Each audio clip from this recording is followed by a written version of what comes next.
हरे कृष्णा। ओम नमः शिवाय। प्रिय भक्तगणों, भगवान भोलेनाथ को इस समस्त सृष्टि का रचयिता माना जाता है। वे ना ही आदि है और ना ही अंत। पौराणिक कथाओं के अनुसार भगवान शिव का विवाह पार्वती जी के साथ हुआ था। इस विवाह के लिए पार्वती जी को सैकड़ों वर्षों तक कठोर तपस्या भी करनी पड़ी थी। हिंदू धर्म में सोमवार के दिन का बेहद महत्व माना जाता है। सोमवार का दिन भगवान भोलेनाथ को समर्पित होता है। जो भी व्यक्ति सोमवार के दिन विधि विधान से शिवजी का पूजा और आराधना करता है, उसके जीवन के समस्त कष्ट दूर हो जाते हैं। इसके साथ ही जीवन में सुख एवं समृद्धि का वास होता है। भगवान भोलेनाथ को बेहद जल्दी प्रसन्न होने वाला देवता भी माना जाता है।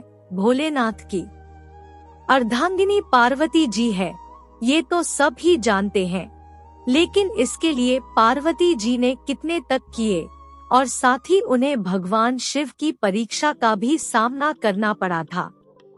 तो चलिए आज मैं आपको माता पार्वती और भगवान शिव की इसी पौराणिक कथा का श्रवण कराने जा रही हूँ, जिसे सुनने या कहने मात्र से सौभाग्य की प्राप्ति होगी और साथ ही सभी मनोकामना पूर्ण होगी। तो सभी भक्तगण इन कथा को बड़ी श्रद्धा और प्रसन्नचित मन से सुनिएगा। माता पार्वती ने भगवान शिव को अपने पति के रूप में पाने के लिए सैकड़ों वर्षों तक कठोर तप किया था। उनकी तपस्या को देखकर देवताओं ने शिवजी से देवी पार्वती की मनोकामना पूरी करने की प्रार्थना की थी।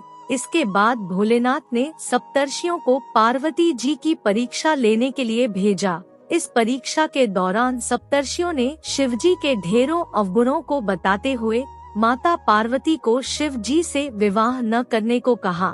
लेकिन पार्वती जी अपने निर्णय से टस से मस नहीं हुई। इस पर खुद भोलेनाथ ने माता पार्वती की परीक्षा लेने का निर्णय लिया और माता पार्वती के तप से प्रसन्न होकर शंकर जी उनके सामने प्रकट हुए और उन्हें वरदान देकर अंतर्ध्यान हो गए। कुछ क्षणों के बाद ही एक मगरमच्छ ने एक लड़के को पकड़ लिया और लड़का मदद के लिए पुकारने लगा।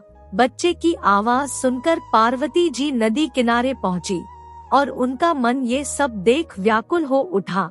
इस बीच लड़के ने माता पार्वती को देखकर कहा कि मेरी न माँ है और न बाप, न कोई मित्र ही है।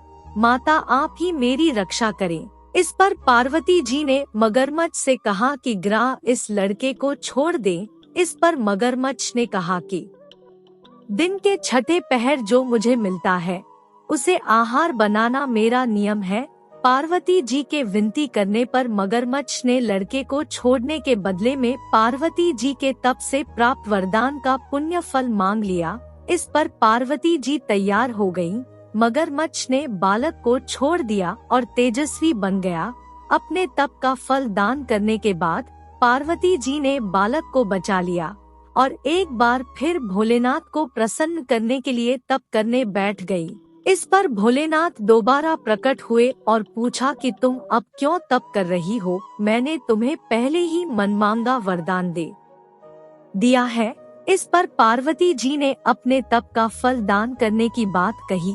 इस पर शिवजी प्रसन्न होकर बोले, मगरमच्छ और लड़के दोनों के स्वरूप में मैं ही था। मैं तुम्हारी परीक्षा ले रहा था कि तुम्हारा चित्त प्राणी मात्र में अपने सुख दुख का अनुभव करता है या नहीं। तुम्हारी परीक्षा लेने के लिए ही मैंने ये लीला रचाई थी। अनेकों रूप में दिखने वाला मैं ही एक सत्य हूँ। अनेक शरीरों में नजर आने वाला मैं निर्विकार हूँ।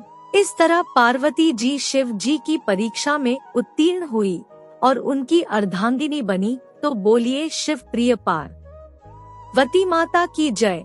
ओम नमः शिवाय। आज की आपको यह वीडियो कैसी लगी?